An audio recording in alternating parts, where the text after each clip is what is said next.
The Boy Scouts of America is under fire. It is a part of every community around this country, trusted by millions of families, but tonight the trust is shaken. The charge: years of suppressing and overlooking allegations of sex abuse by Scout leaders. And ABC's Ron Claiborne has been poring over the evidence just released today. It's a horror story, 14,000 pages long. Allegations of abuse of more than 1,000 Cub Scouts and Boy Scouts. In many instances, they're accused adult abusers, never reported to police. You do not get to keep secrets about hidden dangers to children.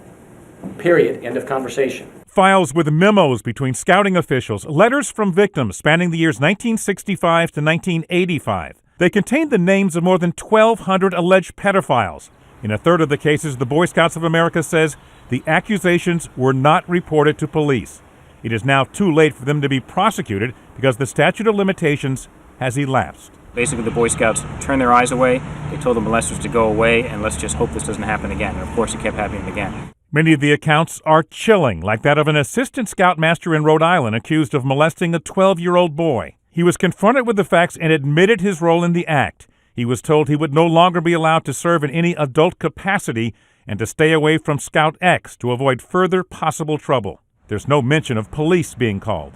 In one memo, a scouting executive recommends dropping a case against a suspected abuser, writing, "If it don't stink, don't stir it." Today's revelations brought a sense of justice to some former Scout victims of abuse. Today is also a victory for all of the victims who suffer in silence, and now their voice is heard. The top scouting official in the country made this apology. There's no question that there are times in the past, these go back to 40, 50 years old, where we did not do the job that we should have. And for that, and for people who hurt, and for that, we're profoundly sorry. A decade ago, it was the Catholic Church hit with allegations of covering up for pedophile priests. A year ago, it was Penn State University. Now, it's the Boy Scouts. And a top scouting official once wrote that a case of alleged child abuse was not prosecuted to protect the name of scouting.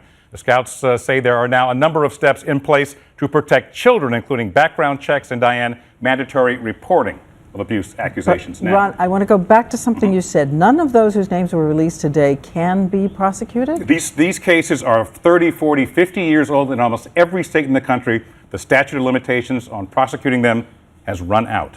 All right. Thank you so much, Ron.